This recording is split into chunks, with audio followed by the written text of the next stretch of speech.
여러분 안녕하십니까. 김정구 지스토TV입니다. 오늘도 민주화 시위가 계속되고 있는 동유럽의 벨라루스 소식을 전해드립니다. 우리나라보다 추위가 더 심한 나라인데 시위는 계속되고 있습니다. 12월 20일 하루 벨라루시 전역에 벌어진 시위로 체포된 사람이 140여 명에 이른다고 합니다. 인권센터 빈사라고 하는 단체가 있습니다. 벨라루스의 인권센터입니다. 최근 중앙 집회를 피해 동네 집회, 아파트 집회, 골목 집회라고도 할 수 있습니다. 이러한 집회가 계속되고 있습니다. 그런데도 보안군 여전히 많이 동원되어서 무자비한 탄압으로 체포하고 또는 구금하고 구타하면서 시위를 진압하고 있는 겁니다.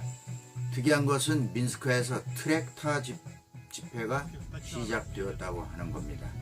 트랙터 수백 대의 차일이 러시아의 팝스타 노래 이런 노래가 있습니다. 그들은 사랑하는 사람을 포기하지 않는다라는 노래를 방송으로 확성기로 틀면서 국기를 날리며 도심을 질주하고 있다고 합니다.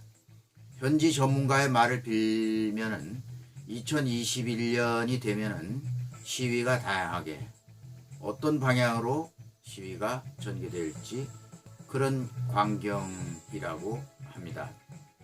현재 벨라루스의 국영 언론사의 언론인들이 대거 시위에 참가하면서 루카센코 정부는 이들을 가차없이 해임하고 체포하고 있으며 대신 언론사의 기자들과 새로운 충성파 언론인들로 대체하고 있다고 합니다.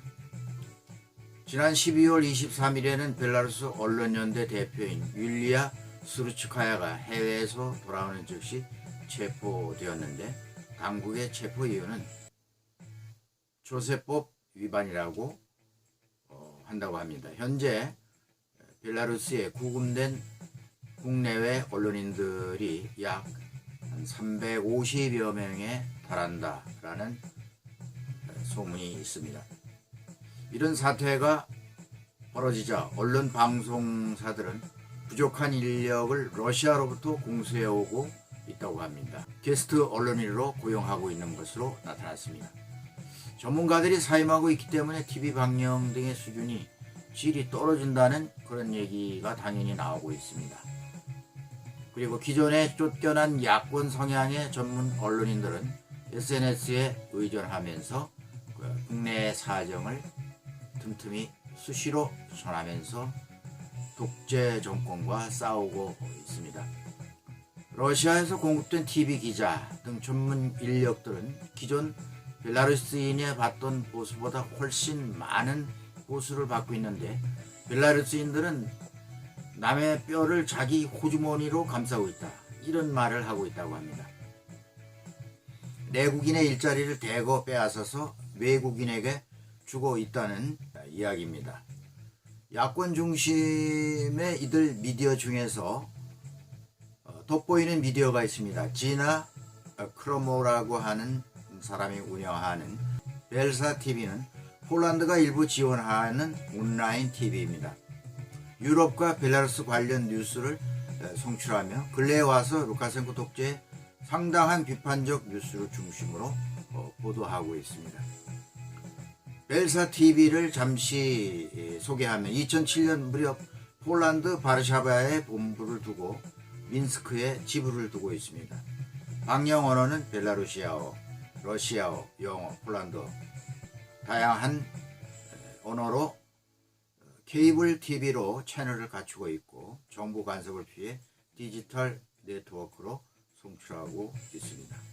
채널 프로그램은 웹사이트, 유튜브, 스마트 TV를 위한 스마트 앱 등을 내세워 다양하게 소셜미디어를 통해서 벨라루스 야권연대 편에 서서 독재와 대항하고 있는 매체입니다. 루카센코는 최근에 국기 사용 규정을 정해가지고 국기 사용에 대한 탄압을 가하고 있습니다.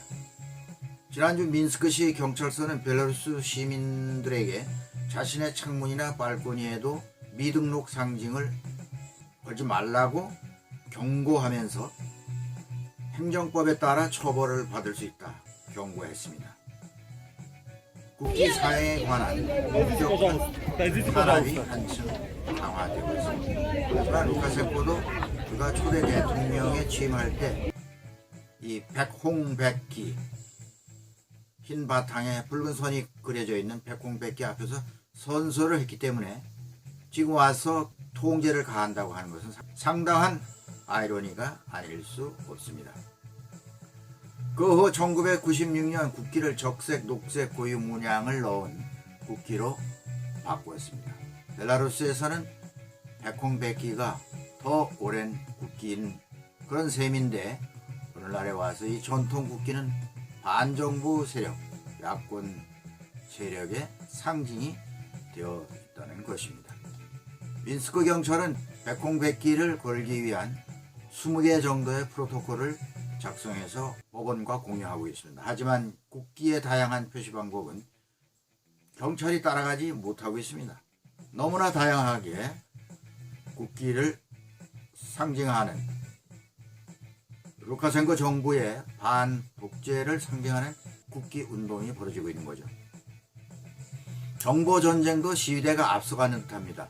모든 인터넷 방송은 매체를 차단했으나 외국의 지원을 받고 있는 1인 방송, 유튜브 같은 그런 1인 방송이 인스타그램, 트윗, 페이스북 등을 이용해서 독재자 루카셴코의 일거수일투족을 감시하고 또 그 실상을 세계에 보도하고 있는 것입니다. 4개월 동안 벨라루스의 시위는 식을 줄 모르고 계속되고 있습니다. 정보전쟁에 있어서도 루카시스들이 패배했으며 경찰과 보안군은 처벌 대상자를 찾기 위해서 시위대의 이동식 집회 장소를 여기저기 목적 없이 도시를 헤매고 방황하는 그런 경우도 자주 벌어지고 있다고 합니다. 때로는 거리에서 무작위로 지나가는 사람을 붙잡는 광경도 목격한다고 합니다.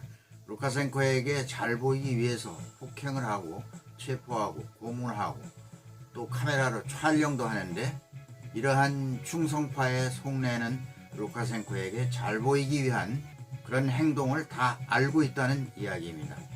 시위자들은 서로 정보를 교환하며 지역별로 동시다발로 행해지기 때문에 제지가 어려워졌다고 합니다. 그들은 독재자는 떠나야 한다. 귀머거리 할아버지는 벨라루시 사람들을 아주 짧은 시간 동안 무시할 수 있지만 더 이상 버티지 못한다. 그를 두려워하지 말고 자랑스러운 사람들의 행진만 보세요 라며 시위자들은 말합니다. 주변 국가인 독일, 폴란드, 우크라이나, 러시아, 극동 하바롭스크를 비롯한 러시아의 반정부 단체들의 지원이 이루어지고 있으며 유럽뿐만 아니라 해외에 흩어진 벨라루스의 디아스포라들이 미국, 캐나다 등지에서 벨라루스의 반정부 시위를 지원하고 다양한 공연을 통해서 또 다양한 활동을 통해서 모금운동이 확산되고 있다는 사실입니다. 벨라루스 야권 연대는 공식적으로 자발적 지원을 요청하고 있습니다. 반 루카셴코 시위에서 많은 사람들이 직업을 잃고 체포 구금되어 탄압을 받고 고통을 받는 사람들이 많아지고 있습니다. 이런 사람들의 생활 지원, 또 체포 구금된 사람들의 구치소 생활 필수품, 의약품 등을 지원하기 위한 기금 마련이 절실한 위치에 놓여 있습니다. 벨라루스 국민은 4개월 동안 평화적 시위로 강해져 있습니다. 그들의 민주화 운동의 미래가 보이고 있습니다. 국내에 결집된 정치 세력이 가시화되지 않는 점에 조금 아쉽긴 하지만 장기 집권을 꼭 막아야 한다는 의지는 시위대의 활동에서 충분히 찾아볼 수 있습니다.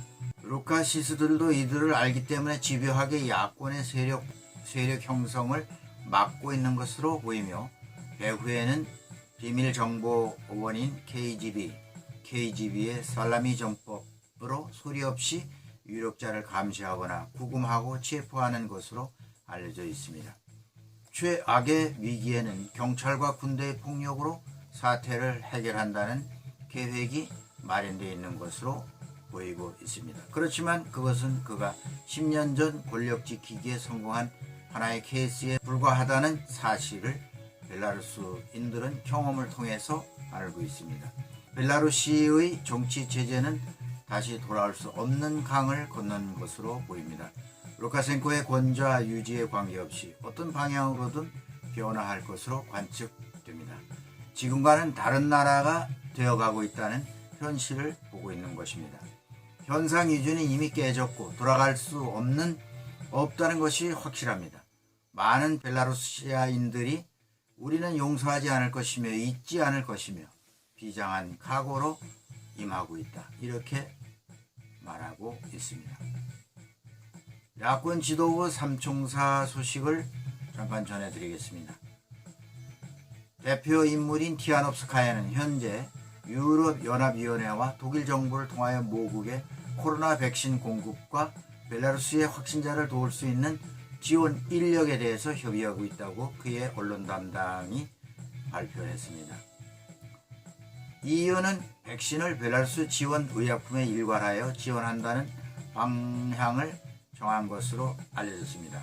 백신은 화이자 제약회사와 같은 기술, 계통으로 리투아니아, 폴란드에서 생산하는 것으로 하든가 또는 독일로부터 공급받을 수 있게 했다고 말했습니다. 유럽은 협상 준비가 되어 있는데 벨라루스 당국의 동의가 문제입니다. 과연 루카셴코가 받아들일 수 있는지 하는 것이 의문이죠. 루카셴코는 러시아에서 지금 백신을 구입하고 있는 것으로 알려져 있습니다. 티하노프스카야는 유럽 백신은 국제 기준에 맞게 생산된 것이기 때문에, 다시 말해서 인증을 받은 그런 백신이기 때문에 국민과 의료 전문가가 이것을 선택해주면 좋겠다, 그렇게 말하고 있습니다. 그녀는 우리는 코로나로 고생하는 국민과 루카셴코가 거느린 폭력적인 경찰일지라도 또 팬데믹을 담당하는 정부 관료들일지라도 우리가 도와야 한다고 말했습니다. 팬데믹과 싸우는 모든 사람들의 생명 역시 중요하니까요, 이렇게 말했습니다. 그런데 루카셴코는 그 의무에 등한시하고 있다.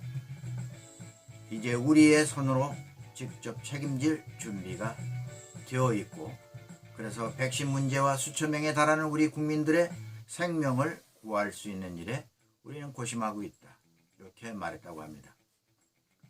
루카셴코는 러시아 완제품을 사들인지 러시아 제약회사를 국내에 세우든지 아니면 의약품을 직접 개발하든지 이런 방안을 생각하고 있다고 합니다. 도저히 가능하지 않는 일이라고 보여집니다. 현재 러시아 백신도 안전성에 문제가 남아 있습니다. 국민의 70%는 투약을 하지 않겠다, 투약을 기피하는 그런 경향을 보인다고 합니다.